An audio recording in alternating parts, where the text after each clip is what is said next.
నమస్తే. మనకి మే 2వ తారీఖు నుంచి మే 13 వరకు నర్మదా నది పుష్కరాలు అనేవి రావటం జరుగుతుంది.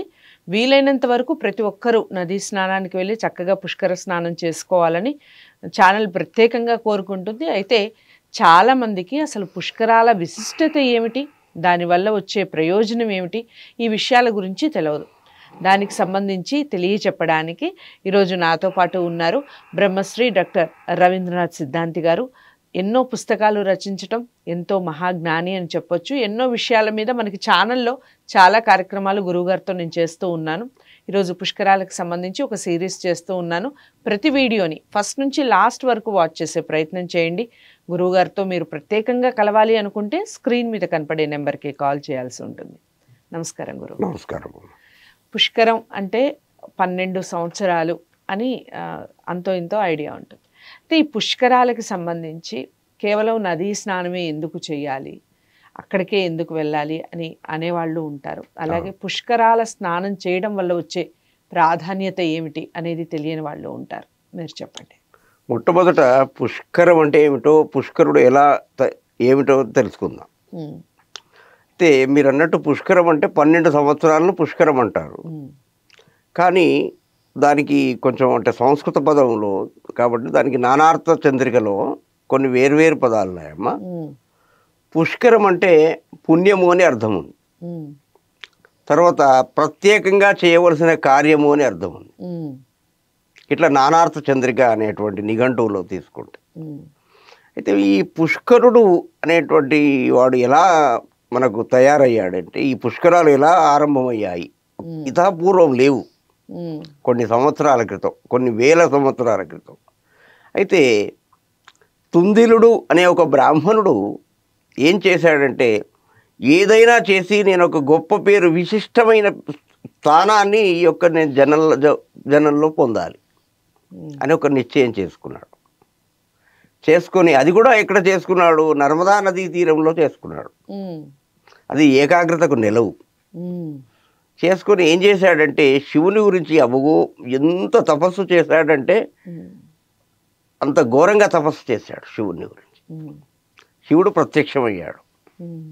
నాయనా నీ కోరిక ఏమిటో చెప్పు అన్నాడు. ఏం లేదండి, నేను పుష్కరుడు అనే రూపంలో నేను మీతో ఉండాలి అన్నాడు. ఇప్పుడు సరేలేరా నాయన అని తన కమండల్లో వేసుకున్నాడు వాడిని, పుష్కరుడిని. అయితే ఆ బ్రాహ్మడి పేరు తుందిలుడు. తుందిలహ అంటే సంస్కృతంలో సోరకాయ. తర్వాత గుమ్మడికాయను కూడా తుందిలహ అంటారు. జటా ఉంటుంది దానికి, ఒకదానికేమో జటా ఉండదు. అందుకే గుమ్మడికాయలు ఎక్కువగా తినడం వల్ల పొట్టలు పెరుగుతాయి బ్రాహ్మణులకు, చాలామందిని గమనిస్తే. దానికి కారణం ఏంటంటే ఈ గుమ్మడికాయలు తినడమే. తుందిలం అంటే గుమ్మడికాయలు కూడా అవుతుంది, సోరకాయ గుమ్మడికాయ. అయితే ఈ బ్రాహ్మడి పేరు ఏం పేరు అంటే తుందిలుడు, పుష్కరుడు పేరు. వాడి పేరు పుష్కరుడు అయింది. ఇక శివుడే ఆ నామకరణం చేశాడు. చేసి ఆయన కమండలంలో వేసుకున్నాడు. ఈ విషయం ఎవరి ద్వారా తెలిసిందో కానీ బ్రహ్మకు తెలిసింది. అసలు ఆయన ఏం చేసుకుంటాడు, ఆయన దగ్గరనే సర్వస్వం ఉంది కదా, నాలాంటి వానికి అవసరం, నేను ఎందుకంటే సృష్టికర్తను, దేనికైనా ఉపయోగించుకుంటాను వాడిని, పుష్కరుణ్ణి. ఆయన శాసించే వాళ్ళే వాళ్ళు శివుణ్ణి. కాబట్టి మెల్లగా కైలాసానికి వెళ్ళాడు. ఏమి బ్రహ్మ చాలా రోజులైంది రాక అంటే, అయ్యా ఒక కార్యనిమిత్తమై వచ్చాను, మీరు ఇస్తానంటేనే నేను చెప్తాను అన్నాడు. అంటే నా వద్ద ఉంటే నేను తప్పకుండా ఇస్తాను, అబద్ధం ఆడను అన్నాడు. మాట తీసేసుకున్నాడు మొట్టమొదలే. ఇస్తాడో ఇవ్వడో అనే భయంతో. ఏం లేదండి, తుందిలుడు అనే బ్రాహ్మణుడు పుష్కర రూపంలో మీ కమండలంలో ఉన్నాడు కదా, ఆ పుష్కరుణ్ణి కాస్త నాకు ఇచ్చేస్తే నేను లోకోపకారార్థం ఏదైనా పని చేసుకుంటాను, ఉపయోగించుకుంటానండి అన్నాడు. సరేనాయన అని ఆ యొక్క పుష్కరుణ్ణి ఇచ్చివేశాడు. అప్పుడు బ్రహ్మ తన కమండలంలో వేసుకున్నాడు. వీడి ద్వారా ఏదైనా ప్రయత్నం అంటే ఉపయోగం, జనాలకి ఏదైనా చేయాలి. చేసుకున్న తర్వాత వీడికి, ఈ పుష్కరునికి బ్రహ్మకు బాగా ఒకరికి బాగా స్నేహం పెరిగిపోయింది. సఖ్యత ఎక్కువైంది. ఎక్కువైన తర్వాత ఏమైపోయిందంటే ఈ పుష్కరునికి ఒక కోరిక కలిగింది, నన్ను అందరూ రోజు దర్శించాలి.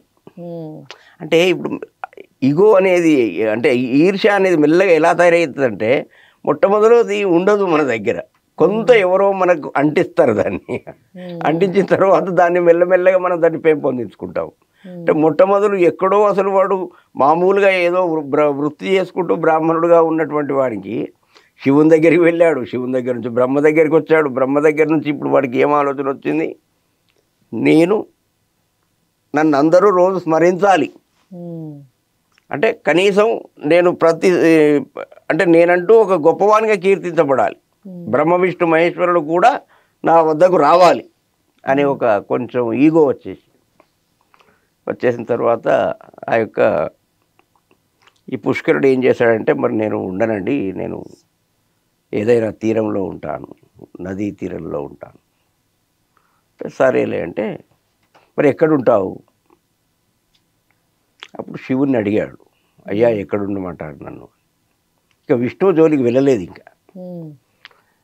అప్పుడు చెప్పాడు, నాయన నీకు అత్యంత పవిత్రమైనటువంటి ప్రాంతం అయితే అమ్మ, భారతదేశానికి ఇటు దక్షిణ 5 రాజ్యాలకు ఇటు 5 రాజ్యాలకు మధ్యలో ఉన్నటువంటిది మధ్యప్రదేశ్. ఇటు గౌడ దేశాలు, ఇటు ద్రవిడ దేశాలు, ఈ రెండింటికి మధ్యలో ఉన్నటువంటి ప్రాంతం ఏమిటంటే మధ్యప్రదేశ్ అన్నమా. ఆ మధ్యప్రదేశ్ అందులోనూ మహాపవిత్రమైనటువంటి ప్రణవ ఓంకార శివలింగం. ఆ చోట ఈ యొక్క పుష్కరుడు మొట్టమొదట నిలిచాడు తల్లి. సో పుష్కరుడు అంటే ఏమిటి, అసలు పుష్కరాలు అని మనం ఎందుకు మాట్లాడుకుంటాము, దానికి ఉన్న కథ ఏమిటి, దాని వెనకాల ఉన్న రహస్యాలు ఏమిటి, విషయాలన్నీ కూడా ఈ వీడియో ద్వారా తెలుసుకున్నాం కదా.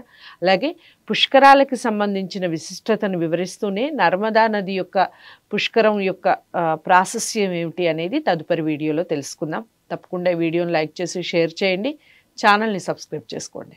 నమస్తే.